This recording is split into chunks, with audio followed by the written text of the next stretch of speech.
Thank you so much for staying with us here on Morning Live. Now, the Basic Education Department has announced a new policy regarding teen pregnancy.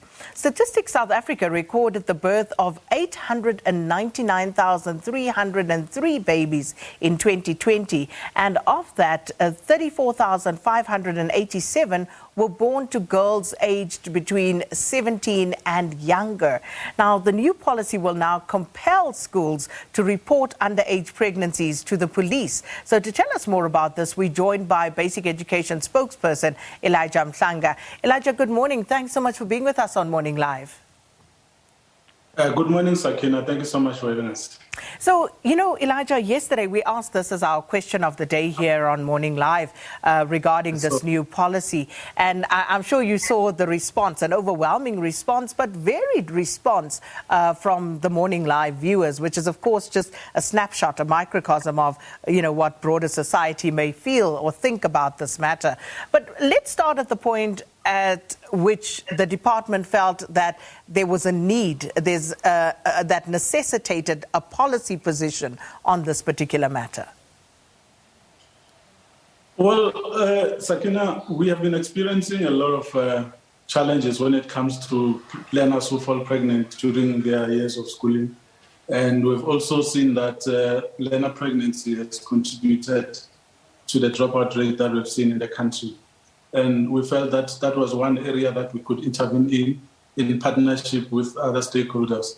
But we receive these learners every day, and we get to see what they go through as a result of some of the social ills that they experienced out there in community, at home, and elsewhere.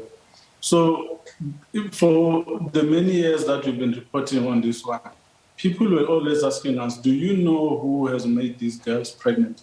And we did not have an answer to that question. And we also realized that there was an increase in terms of girls who are underage who are falling pregnant. You will recall that the latest statistics are talking about 10 to 14-year-olds who have also given birth.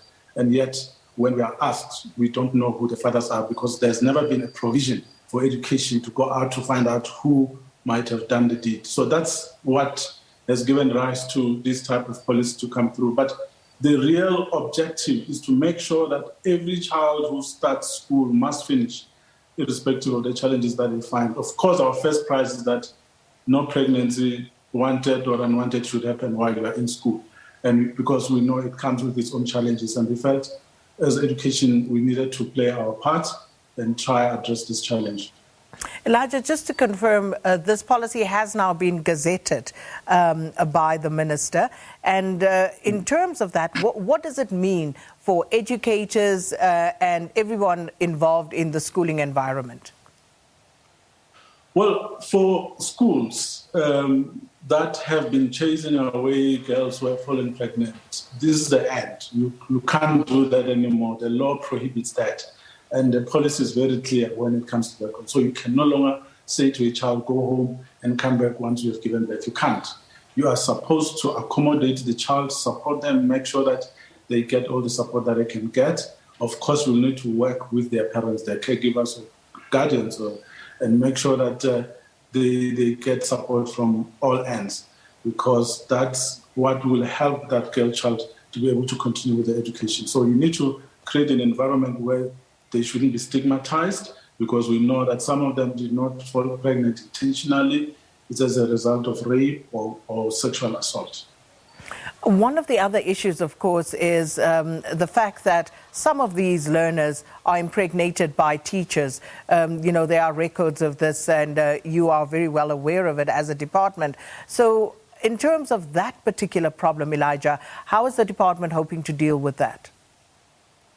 Well, one of the key focus areas of this policy is that we need to track down the person who has made the girl pregnant. So if you are an educator, we are going to suspend you and deal with you in terms of the Employment of Educators Act.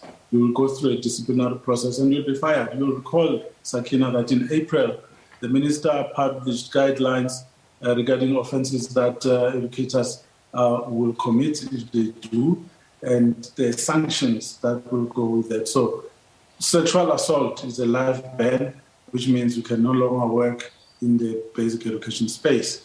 and we are going to make sure that you don't get employment elsewhere. So that's what we are going to do if you are an educator. But if you are a learner, we'll make sure that we call you, come to school together with your parents so that counseling can be provided, but also that your role is clearly defined so that you know what you have done and that you need to be held to account as well. Because we believe that a lot of them just get away with it and they feel they have no responsibility, and it can't happen like that. Because once a girl has fallen pregnant, there's a whole lot of things that she will need for her to be able to continue with life, from support with schoolwork, support generally, day to day, but also psychological and in many instances financial support as well. So it's important that families that are impacted by this act make sure that they work together to make sure that the girl child is supported. But in case where the adult is not involved in the basic education sector, that's where we're going to report to the police, and that a criminal procedure will then have to follow if it's a case of statutory rape. If not, you still need to be held to account somewhat, because you need to provide support to the child in terms of maintenance. That's why all these other maintenance cases that we see, they arise from the fact that initially the people involved in the pregnancy were not brought to book. Elijah, just in terms of the procedure that will have to be followed by schools once they realize that a learner is pregnant, can you speak to us about that, please? Absolutely. At the moment, schools have been collecting statistics on learners who have fallen pregnant, but that file just ended with the school or with the department. But now we're taking it a step further. So we are going to check your age and talk to you, find out what the circumstances around the pregnancy are, and then we'll determine the next course of action. But the focus is on those underage girls, and in that case, where the school principal will have to compile all the information from you and make sure that you get the help from social workers or other relevant professionals to ensure that you get the care and support that you need for you to be able to make a case if it's statutory rape. If not, we still need to make sure that we support you throughout your education. But it's important that the girl child reports to a teacher they can trust, or a life orientation teacher, or even the school principal, where they feel comfortable doing that.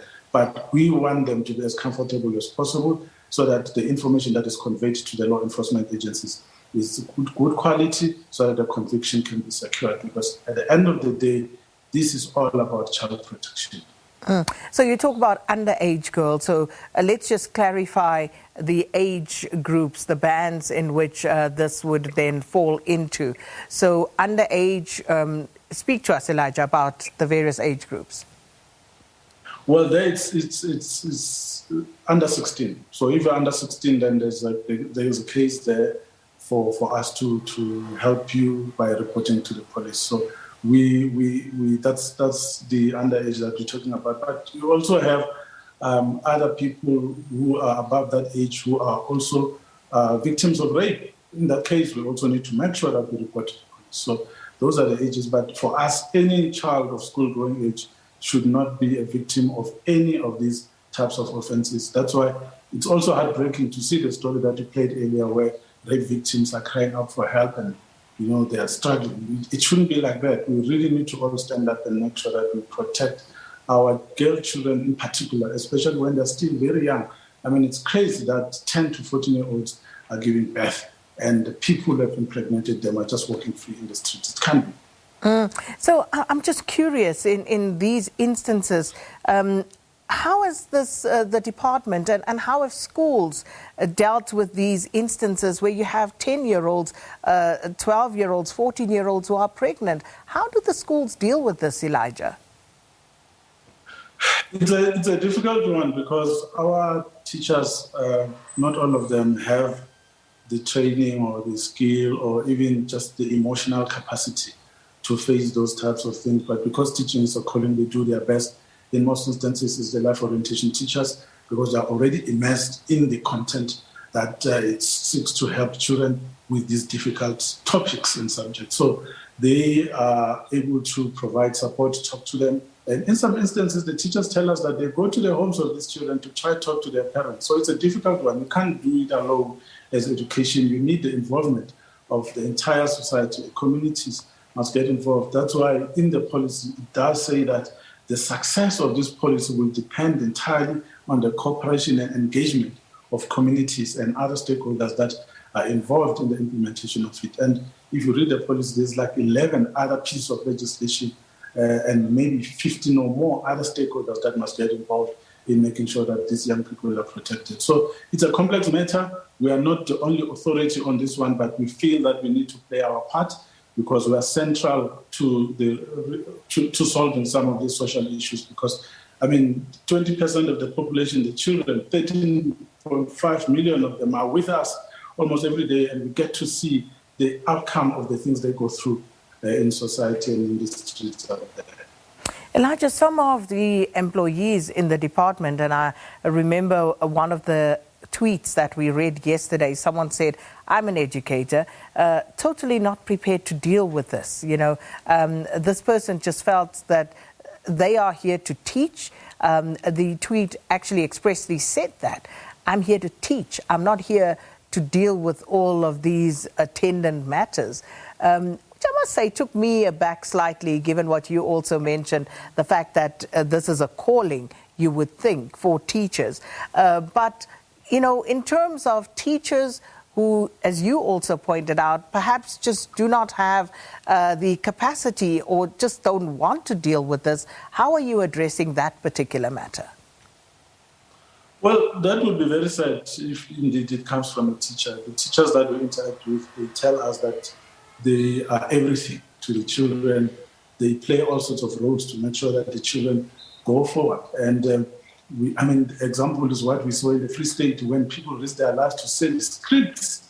And when asked why you prioritizing scripts, they say it's because we believe that behind every script there's a soul, there's a life of a learner.